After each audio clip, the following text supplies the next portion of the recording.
പരിശുദ്ധൻ മഹോന്നത ദേവൻ പരമെങ്ങും വിളങ്ങും മഹേശൻ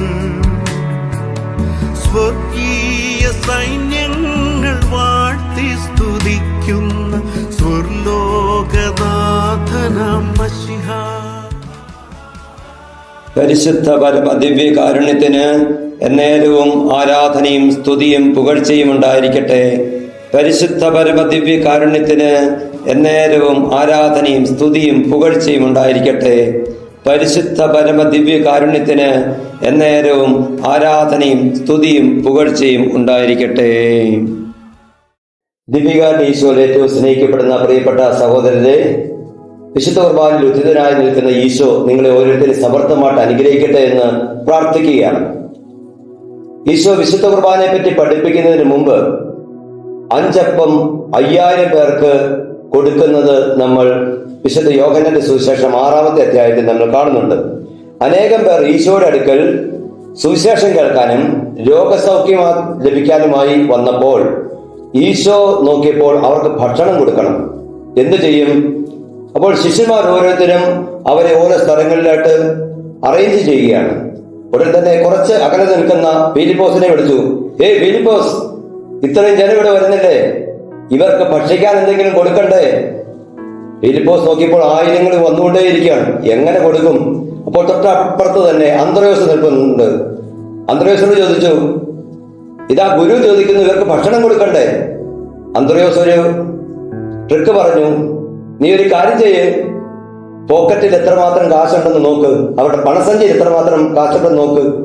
ഫിലിപ്പോസ് നോക്കിയപ്പോൾ 200 ധനാറേ ഉള്ളൂ. അപ്പോൾ അന്ത്രയോസ് ചോദിച്ചു, ഇതുകൊണ്ട് എന്ത് ചെയ്യാനാണെന്ന് ഗുരുവിനോട് ചോദിക്ക്. ആ സമയത്ത് തന്നെ അന്ത്രയോസ് ഒരു കാര്യം ചെയ്തു. അദ്ദേഹം ആരുടെ കയ്യിലെങ്കിലും ഭക്ഷണമുണ്ടോ എന്ന് നോക്കാനായിട്ട് പോയി. ഫിലിപ്പോസ് പറഞ്ഞു, 200 ധനാറ കൊണ്ട് ഒരു അല്പം ഭക്ഷണം പോലും ഇവർക്ക് മേടിച്ചു കൊടുക്കാൻ പറ്റത്തില്ല. പിന്നെ നമ്മൾ എന്ത് ചെയ്യും? ആ സമയത്താണ് ഒരു കുട്ടിയുടെ കയ്യിൽ 5 അപ്പവും 2 മീനും ഇരിക്കുന്നത് അന്ത്രയോസ് കണ്ടത്. അന്ത്രയോസ് അവിടെ നിന്ന് വിളിച്ചു പറഞ്ഞു, ഹലോ, ഇവിടെ 5 അപ്പവും 2 മീനുള്ള ഒരു കുട്ടിയുണ്ട്. ഈശോ പറഞ്ഞു, കൊണ്ടുവാ.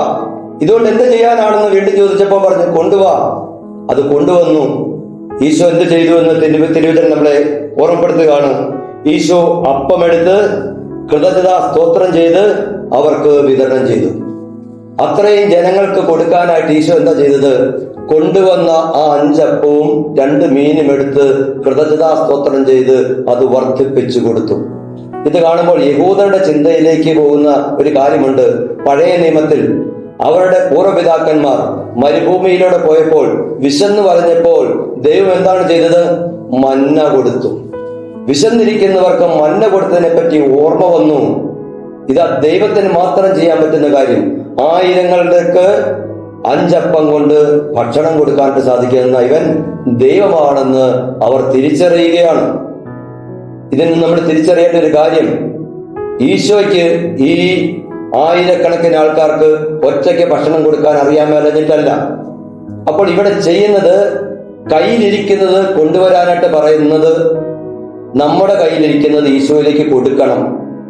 നമ്മൾ ദൈവത്തിന്റെ തിരുസന്നിധിയിലേക്ക് നമ്മൾക്കുള്ളതിനെ കൊടുത്താൽ ദൈവം എന്ത് ചെയ്യും? അതിനെ എടുത്ത് ആശീർവദിക്കും. കൃതജ്ഞതാ സ്തോത്രം ചെയ്ത് ആശീർവദിക്കുമ്പോൾ അത് പൊലിച്ചു വരും. ദൈവസന്നിധിയിലേക്ക് നമ്മൾ സമർപ്പിക്കുന്ന, ദൈവം നൽകിയിരിക്കുന്ന ദാനങ്ങളും കഴിവുകളും എല്ലാം പൊലിച്ചു വരണമെങ്കിൽ, വർത്തമാനമാകണമെങ്കിൽ എന്ത് ചെയ്യണം? അത് ഈശോയിലേക്ക് കൊടുക്കണം. അത് ഒളിപ്പിച്ചു വെക്കുകയല്ല. ആ ഒരു കൊച്ചു കുഞ്ഞിന്റെ കയ്യിലിരുന്നത് അവൻ മറച്ചു വെച്ചില്ല, അവൻ എടുത്ത് കൊടുത്തു. അപ്പോൾ അത് അനേകായിരങ്ങൾക്ക് അനുഗ്രഹമായി മാറി. വിശുദ്ധ കുർബാന എങ്ങനെയാണ് അനേകായിരങ്ങൾക്ക് അനുഗ്രഹമാകുന്നത്? നമ്മൾ ഒളിപ്പിച്ചു വെക്കുമ്പോഴല്ല, നമുക്കുള്ളത് പങ്കുവയ്ക്കുമ്പോഴാണ്. പങ്കുവയ്ക്കാനായിട്ട് ഈ വിശുദ്ധ കുർബാനയുടെ രഹസ്യം നമ്മളെ ഓരോരുത്തരെയും ഈ കുട്ടിയിലൂടെ പഠിപ്പിക്കുകയാണ്. ഈശോ പഠിപ്പിക്കുന്ന കാര്യം, അതിന്മേൽ ആശീർവദിക്കുമ്പോൾ നിങ്ങൾക്ക് അനുഗ്രഹം ഉണ്ടാകുമെന്നുള്ള കാര്യം ഈശോ പഠിപ്പിക്കുകയാണ്. ഈ വിശുദ്ധ കുർബാനയുടെയും രഹസ്യങ്ങൾ നമ്മുടെ ഓരോരുത്തരുടെയും ഹൃദയത്തിൽ ഉണ്ടാവട്ടെ. അത് കൊടുത്തതിന് ശേഷം അവിടെ 5000 പുരുഷന്മാരുണ്ടായിരുന്നു പറഞ്ഞു.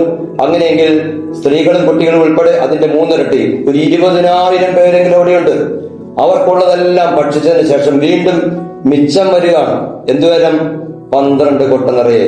12 ഓർത്തോളുക. 12 ശിഷ്യന്മാർ 12 പേർക്കും ഓരോ കൊട്ട നിറയെ അപ്പം കൊടുത്ത് എന്തിനു വേണ്ടിയിട്ടാണ്? ഇനി അവരാണ് ഈ സുവിശേഷം കൊടുക്കേണ്ടത്. സുവിശേഷം കൊടുക്കാനായിട്ട് ഉത്തരവാദിത്തമുണ്ട്. ഈ വിശുദ്ധ കുർബാന സ്വീകരിക്കുന്ന നമ്മൾ വിശുദ്ധ കുർബാനയായി മാറി മറ്റുള്ളവർക്ക് കൊടുക്കാൻ ഉത്തരവാദിത്തപ്പെട്ടവരായിട്ട് മാറുകയാണ് എന്ന സന്ദേശമാണ് ഈ തിരുവചനത്തിലൂടെ നമ്മളെ ഓർമ്മപ്പെടുത്തുന്നത്. ഈശോ ഇന്ന് പ്രവർത്തിക്കുന്നത്, ദൈവം പ്രവർത്തിക്കാൻ തയ്യാറാണ്. നമ്മൾ അതിന് ഉപകരണങ്ങളാകണം. ആ കൊച്ചുകുട്ടി ഉപകരണമായി മാറി, ഈ സ്ത്രീകന്മാർ ഉപകരണങ്ങളായി മാറി. തോമസ് ശ്ലീഹായൊക്കെ ഇന്ത്യയിൽ എത്തിയത് കൊണ്ടാണ് നമ്മളിപ്പോൾ ഇവിടെ ഈശോയെ അറിഞ്ഞിരിക്കുന്നത്. വിശുദ്ധ കുർബാനയുടെ മഹാരഹസ്യം നമ്മൾക്ക് ഓരോരുത്തർക്കും മനസ്സിലാകുമ്പോൾ നമ്മൾ നമുക്ക് വേണ്ടിയിട്ട് മാത്രമല്ല ജീവിക്കേണ്ടത്, ദൈവം നമ്മുടെ മുമ്പിൽ വെച്ചിരിക്കുന്ന മറ്റുള്ളവർക്ക് വേണ്ടിയിട്ടും കൂടിയാണ് ജീവിക്കേണ്ടത്. അങ്ങനെ അനേകർക്ക് അനുഗ്രഹമാകാൻ, അനേകരെ തീറ്റിപ്പോറ്റാൻ, അനേകരെ ഈശോയിലേക്ക് നയിക്കാൻ നമുക്ക് എല്ലാവർക്കും സാധിക്കട്ടെ.